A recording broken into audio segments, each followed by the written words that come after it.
Villains. Villains are great. They keep us on the edge of our seats, usually have great designs, and are just super cool. Let's be honest, who doesn't love a good villain? And one thing I liked about these kinds of characters are the different types that exist. You know, you've got the super interesting, broken, and tragic villains, someone who becomes evil because usually a traumatic event, which some people also like to call fallen angel, but that's usually when Darth Vader's in the conversation. Another one is the crazy religious villains, which is one of my personal favorite types in Poochie from JoJo and the Seed family from Far Cry 5.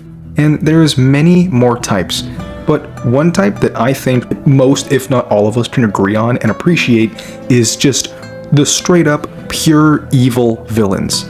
These are people who, since like the day they were born, were just menaces. They don't necessarily have a reason or a motive as to why they're evil, they just do it. And if they do have a motive, it's either bad or, you know, some really weird obsession. And so today I thought I'd share some of my favorite pure evil villains in all of fiction. Before we start though, don't forget to check out my socials in the description, and a quick warning that there will be slight spoilers for each character I talk about, and so there will be timestamps on each villain mentioned in the comments below. And check out the podcast, because recently Nito and I talked about Spider-Verse 1, 2, and what we'd love to see in number 3. Now let's get started with our first villain, which is... When darkness falls and people need hope, they turn to their heroes. Isn't that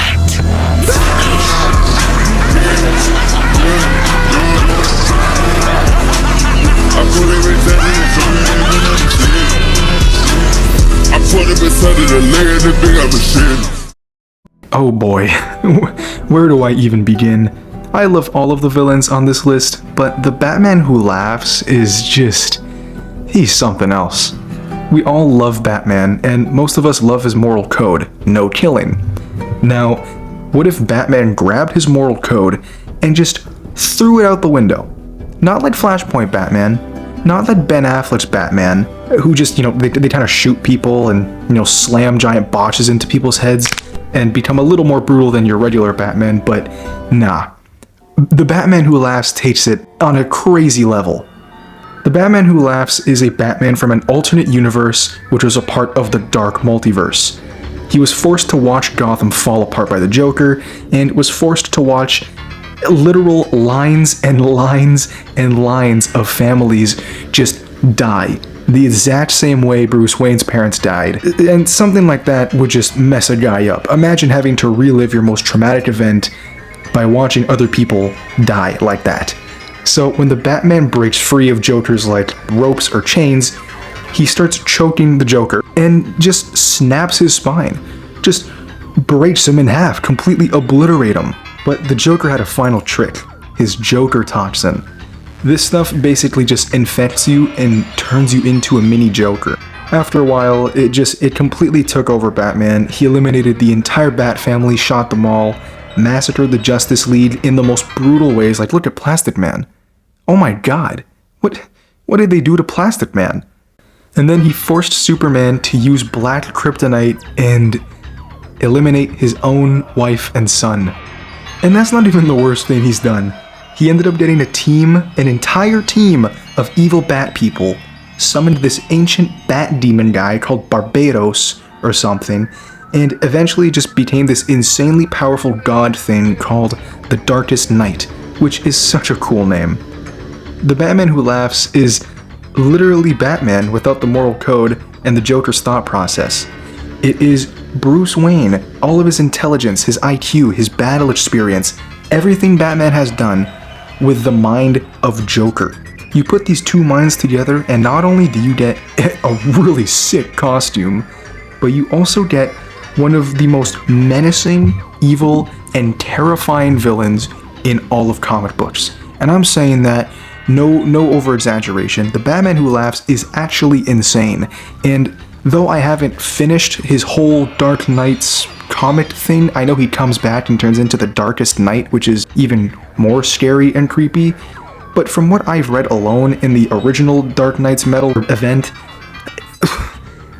it's insane. But now, let's get on to our second villain, who is...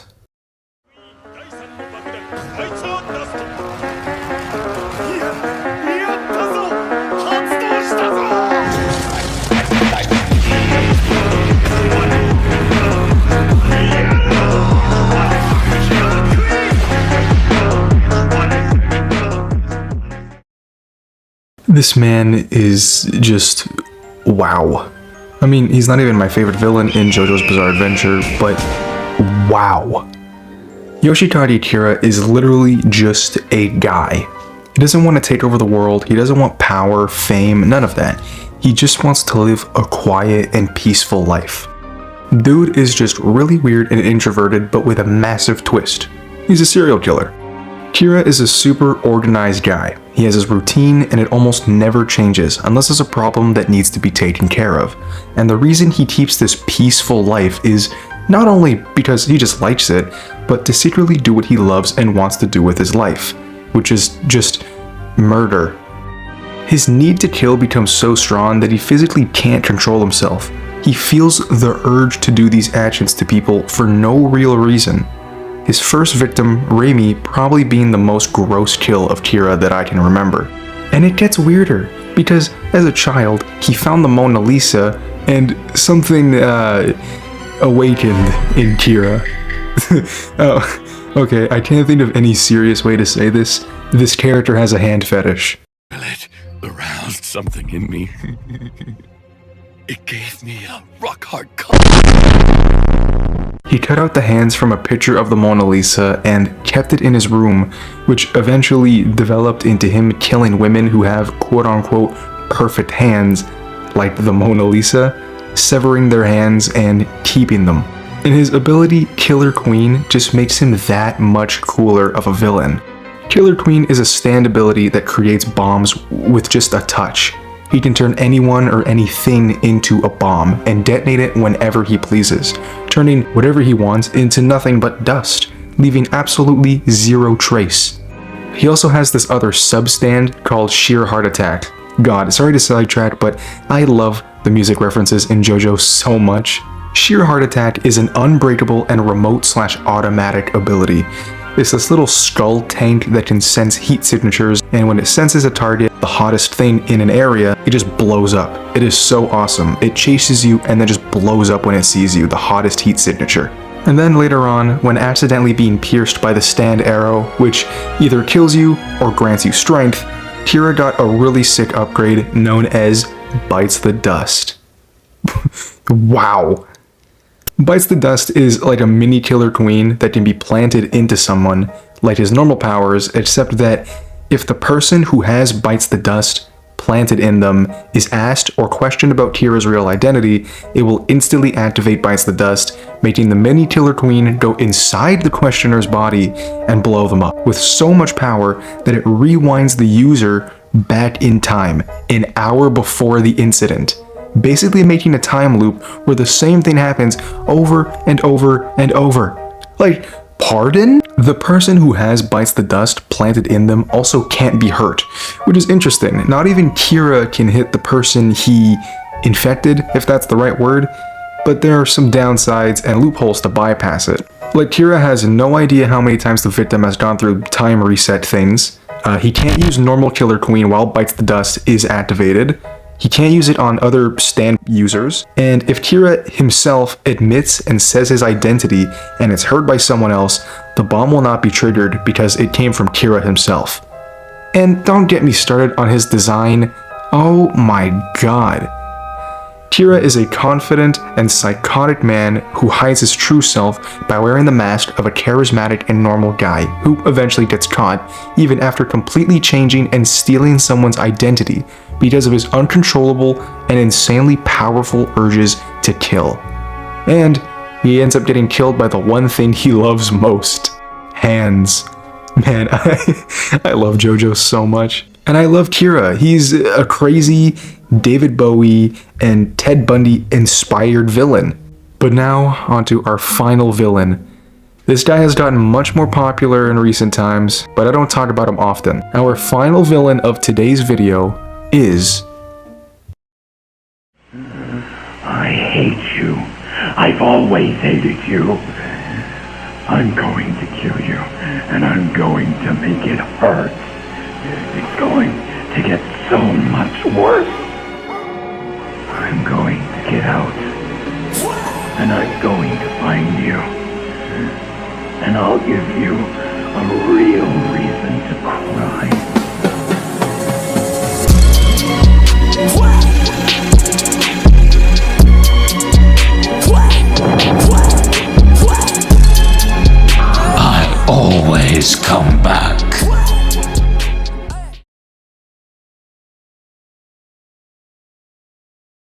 And the Father of the Year award goes to definitely not him. Uh-oh, Richard!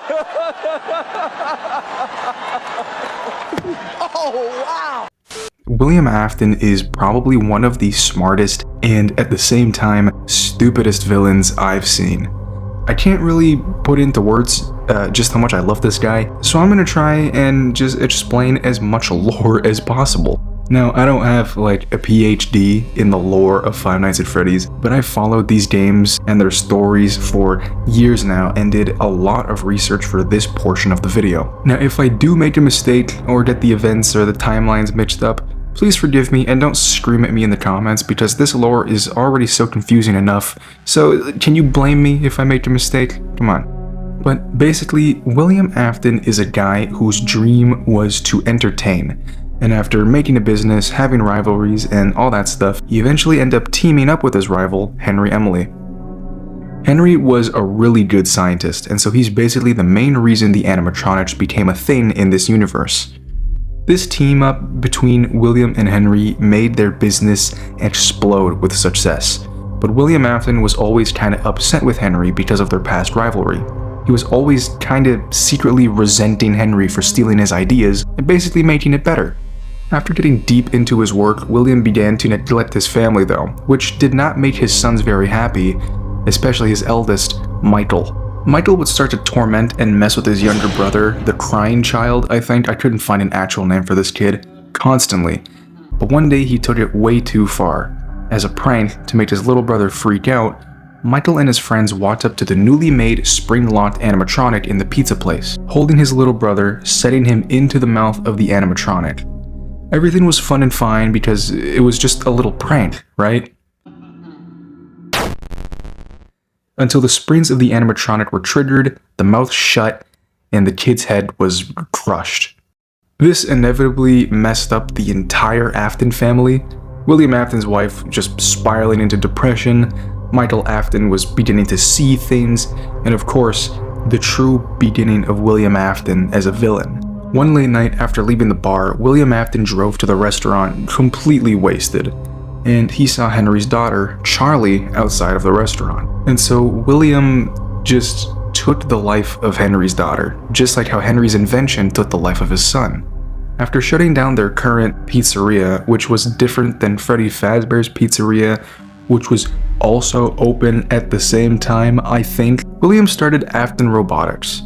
He also made a bunker with security cameras to spy on his family since he was kinda absent, if I'm not wrong. I think that's what the Golden Freddy plushie thing is. I think it's a security camera that William Afton put in his home, but I could be way off. And after, killing Henry's daughter, it just wasn't enough for him. That first kill just felt good to him, so he needed more. So William decided to put on a costume and began to lead children to the back of the pizzeria. He would manipulate and lie to them, making sure these random kids followed him. And I think the first kid was Susie. I was the first. I have seen everything. But after all this kind of stuff, where are you supposed to put the bodies after? I mean, you're in a pizzeria. There's nowhere to hide them, right? Yep. William Afton put the corpses of children somewhere they would never be found. He stuffed them inside of the animatronics. After some legal stuff and some accusations, Afton wasn't convicted since there wasn't any actual evidence. But deep down, Henry knew it was William, so he said, nope, I don't think so, and created the toy animatronics. These things are way more advanced than the last ones, and they used facial recognition, all that kind of technological stuff. But most importantly, they're all tied into some kind of criminal database, so they can detect a predator a mile away. Then, in 1987, Was that the bite of 87? the new pizzeria was opened along with these animatronics and the old ones. Yes, the old ones were brought to the new place, the ones with the corpses in them. And Afton obviously wasn't happy about that, and so he came back but applied to be a security guard. He went to the back, found his old yellow spring-locked suit, the Golden Bonnie suit, and put it on once more. Someone used one of the suits. We had a spare in the back, a yellow one. Now none of them are acting right. He took the life of 5 more kids. This guy didn't even care anymore. He wasn't being careful or calculated. He was just being as brutal as he could be. He wanted more blood to be on Henry, his rival and ex-working partner's hands. He wanted to shut this pizzeria down and mess with Henry. But Afton then noticed the old animatronics were moving. He got curious, and so he needed to make a plan. Circus Baby's Pizza World. William Afton, you are actually insane. This was the perfect way for Afton to continue his killings and his research. Why were the animatronics from the past moving? He needed to know, and so he made his own pizzeria and his own animatronics. These things were far more advanced than Henry's. These were insane. They had sensors, the ability to mimic voices, all things that made Henry's inventions look primitive. These were the perfect animatronics that could, do their job as pizzeria animatronics, but also capture children without needing to lift a finger. Freddy, Foxy, and some new ones, Bellora, and the main mascot, Baby. Baby was designed after his daughter, but, of course, William's plan didn't go his way. Daddy, why won't you let me play with her? Right before Circus Baby's Pizza World opened, she was left there until she just died. Afton wasn't there, so he didn't even know that his own invention took the life of his daughter when he wasn't around. But after noticing that Baby's eye color had changed from blue to green, the same eye color as his daughter, Afton needed to know the truth. Were these things capable of being alive? He snuck back into the old pizzeria and stole the old animatronics' endoskeletons. He melted some of the metal from the animatronics, injected that melted metal into another animatronic. I think it was Funtime Freddy, I could be getting the name wrong. And I also think the melted metal mixed with souls of dead kids, I think they call that remnant in the games. But it didn't work well. Basically, mixing melted metal that contained 5 souls into one robot was not a good idea. So he kept testing. But things just kept going the other way. Not the way he wanted. He was confronted by the ghosts of his victims when he returned back to the old pizzeria. He didn't know what to do, and so he just said, you know what, let's put on the old yellow suit. I don't know if it was trying to scare the ghosts or assert dominance or whatever, but it was working. This absolute genius had everything going his way. He was unstoppable, he was a mastermind, he was winning.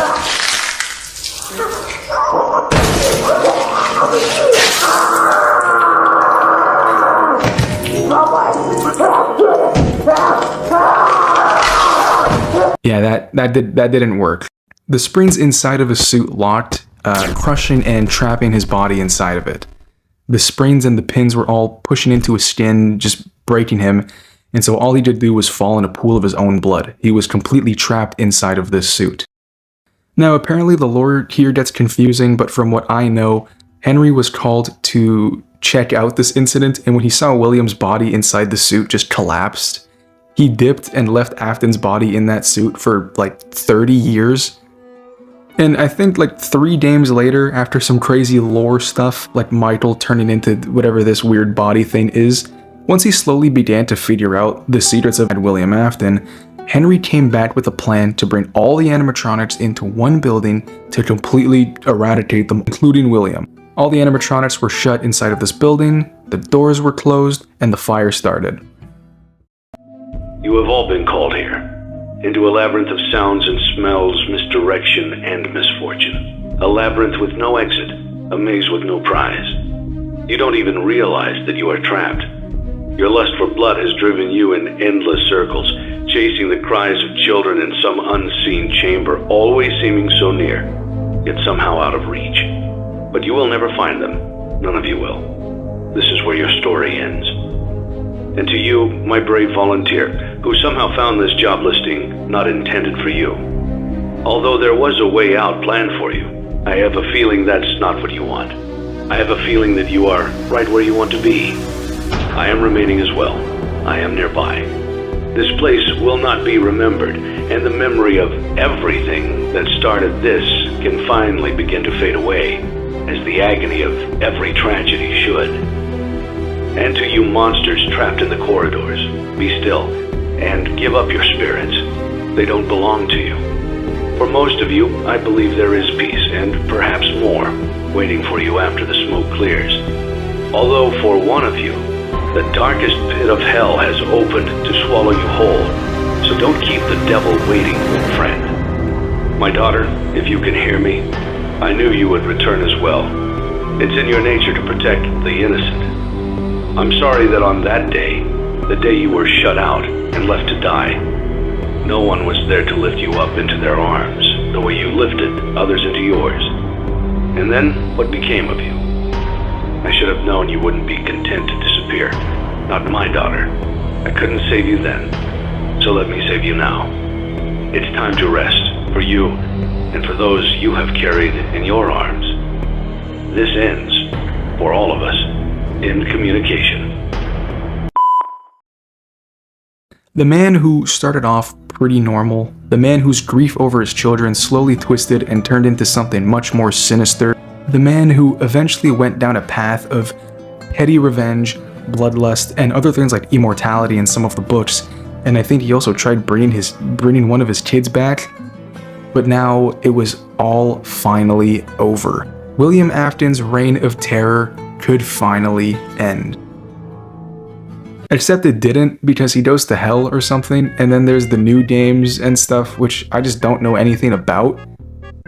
And there's a lot of theories, like William Afton being brought back because the owner of the new pizzeria in the Security Breach games is his like ex-wife who came back or something, and it's all just so confusing. You know, I don't understand any of it, and I don't think anybody really does, and so I want to end this story right here. Also because I just think that this is a super good place to end the story. It's satisfying and it's a really badass ending. Again, if I screwed up on any of the lore or the timeline, I'm sorry, and please feel free to correct me in the comments, I would really appreciate that. But yeah, geez, this video took a long time to make. I've been working on this video on and off for, I want to say 3 or 4 months, I think, though let's be honest, a good amount of that was spent procrastinating. I hope the wait was worth it though. This was a video that I've been really excited to put out because I just love villains, and the idea of a villain that is just pure evil. Also, I noticed a little pattern in this video. I don't know if anyone else can guess or notice, but each villain in this video has something animal related to their character. The Batman who laughs, Kira's ability is a humanoid cat thing, and, well, William's wearing a rabbit suit. I feel like the Graybles guy from Adventure Time. See if you Graybles can guess the theme by the end of the episode. Anyway, I hope you all enjoyed. Check out the Fiverr, the podcast, More Horns, and also check out the podcast YouTube channel because I'm going to try and take clips from the podcast and animate them into episodes. But, yeah, that's it. See ya. It ain't hard to tell, I excel, then prevail. The mic is contacted, I attract clientele. My mic check is life or death, breathing a sniper's breath. I exhale the yellow smoke